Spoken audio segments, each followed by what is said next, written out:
ฟังมาสั่งรอปันแดนเด้น้องเอ๋ยไอ้ลงน้ำน้องไอ้ก็เสียใจแทนเลยบ่ร้องเด่นแทนเมาเสียเลยเจ้าฟ้าหน่อยบ่จังน้องลงมาเด้น้อ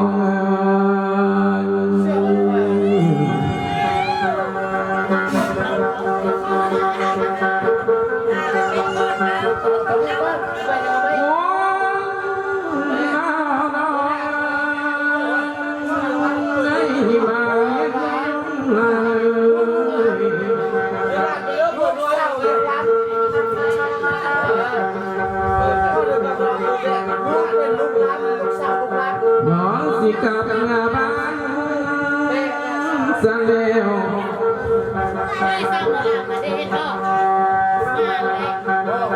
ว้าวใส่ลำนี้เห็นแต่เสื้อผ้าเท่เห็นแต่แม่ผ้าหัวกับปานในและปานมาเน่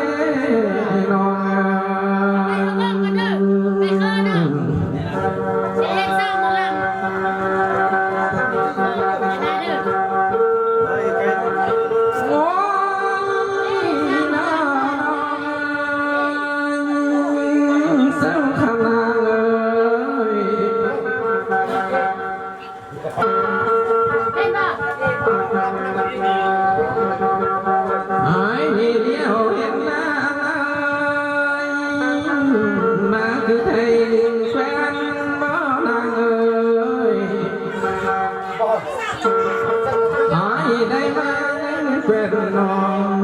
สิมาว่าเต้าเบื่อเลยน้องมาม้วนนั่งเลยจะมาแล้วเป็นอะไร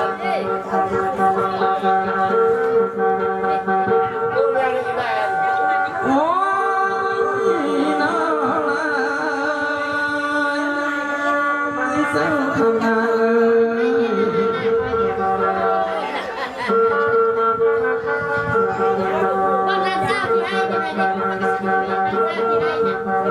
ไอ้ลังมาวันนี้ที่ทางแม่ในสนก็เลยไอ้ที่ส่งไอ้น้องกันนานและต่อลำเนื้อน้อง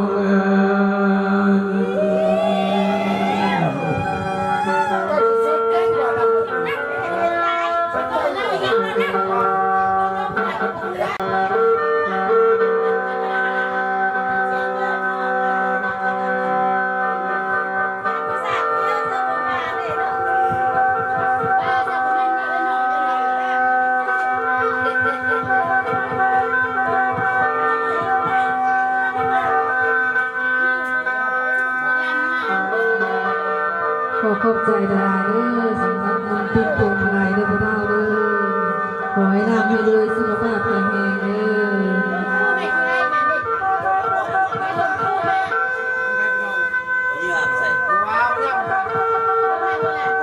โอ้ยน้องดีเดียวเห็นหน้าผัวแพงเพิ่นนา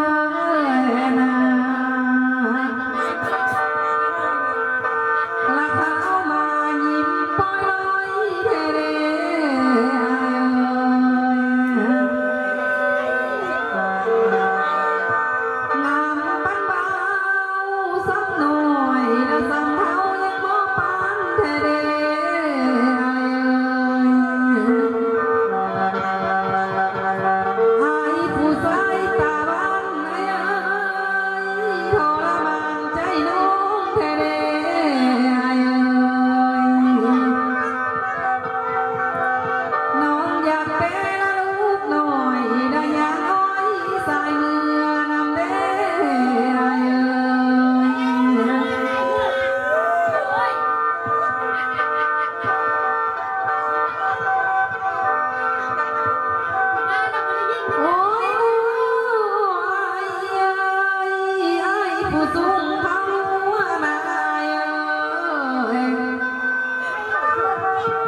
ขอขอบใจหลายๆเด้อเจ้าสภาป้อนขันโอเด้อ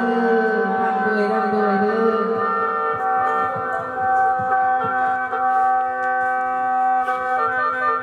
โอ้ยน้อยน้องก็ขอบใจด้วยเด้ออันนั้นเจ้าสถาทางไรเลยเด้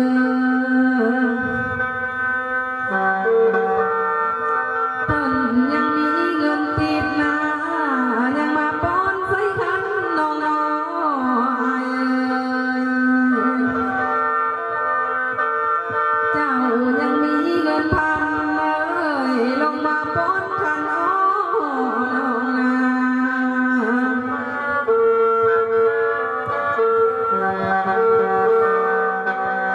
น้องนี่ขออวยพรให้ได้เนอ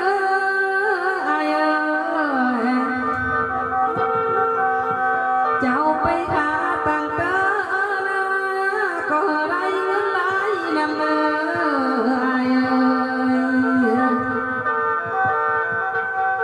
อันเด้อเจ้าไปขายทางเนื้อนะก็ได้เงินนำเนอ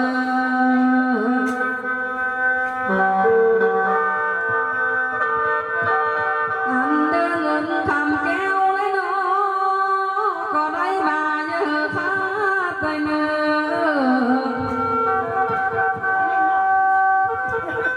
อันเด้อเงินบาทนั้นก็ได้เข้าสู่กระเป๋าเจ้าเนออายเอ้ย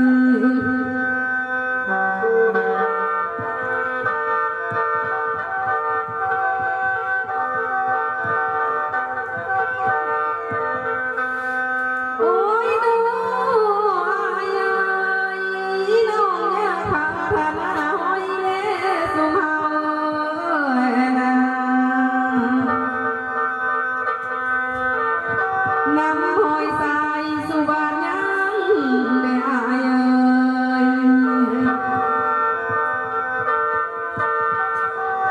บาดยังน้องบ่ไหวบ่น้อยบาดไปนางบอกวนบ่ายละนำอ้ายแม่นบ่ทันละน้อย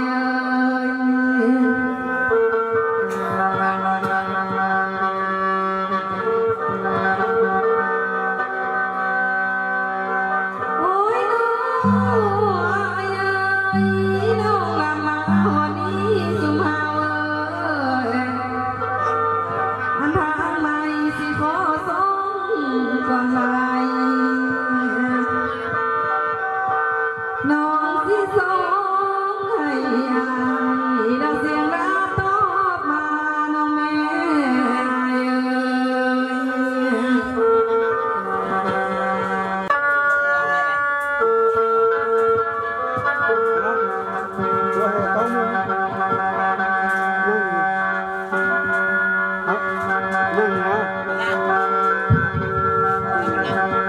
เอ้ย โอ้ยน้องพี่น้องเอ้ยขันว่ามือบอกขับหน้าสิจังปีมาแรงเฮาดูพ่อแม่น้องบ้านว่ามือบอกขับน้องสิจังแกงมาต้องเอาน้องยังเขาก็ไม่โอ้ยังเขาก็ไม่น้อยอาจีจีปาวอนน้องเอ้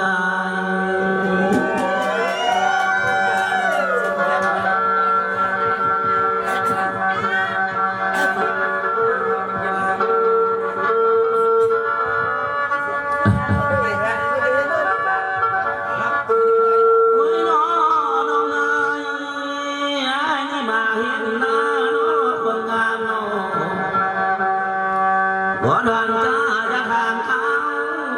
โนลา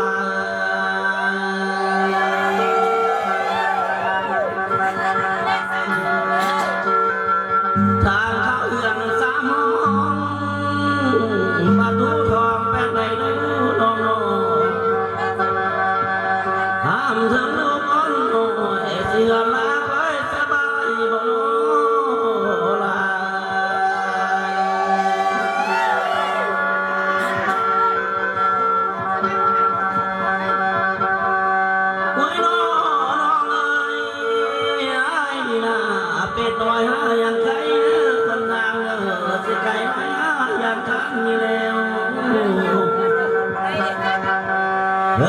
อายคิดอย่างสิเดินตามและคิดนอนนี่แล้ว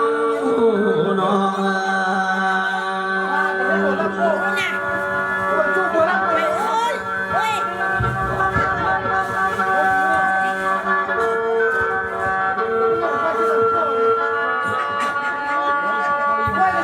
ไม่น้องเอ้ยน้องพวกคนงามด้วยทางน้องแม่ลูกมาแต่กันน้องจะเกทินดินได้น้องนางน้องว่ามาสองยันน้องจะกอดมาหอพี่น้องลาน้อง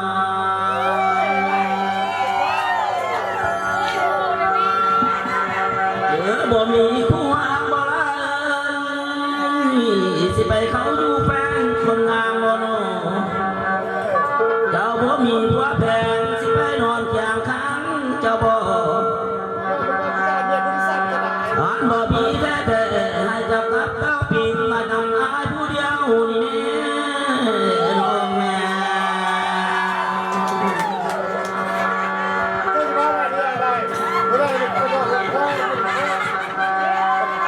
ไม่น้องเอ้ยไม่มีคนเศร้าน้องคนงามน้องอาจจะได้ยินแฟนแล้วแพงงามเลยสายเมียมีเมียแพงนะบ่าวสายลำก็จะได้เมียไหมได้ล่ะ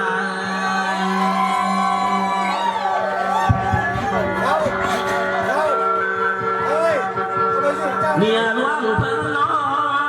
ถ้าแต่โอยสิเมียน้อยโอ้ทนเอาเด้อน้องเอ้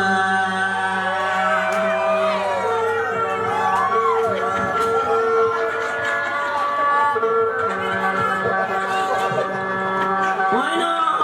งเอ้ยน้องสิไปนำอายบ่คนงามเอ้ยไปไทยกินผ้าเฮาน้องไปน้ำทรายบ่โลไปเอ็ดนาอยู่ถึงบ้านเวลาแม่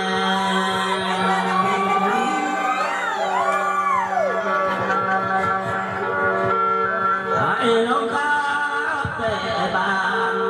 ไปให้เผาให้สวนยางเฮาแม่น้องแม่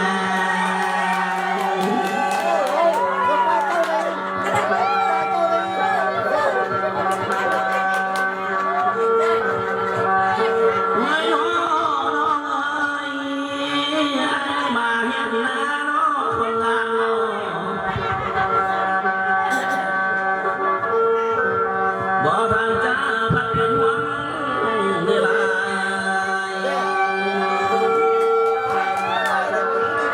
ว่าน้องตาน้องเต่าบ้านว่าให้อายมีสิอยู่หวังผู้ใดน้อลาย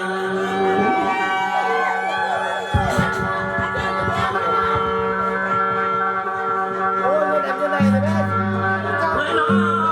งเอ้ยสายลำมาหอเดียวละน้องสิจูก้อนไว้ก่อน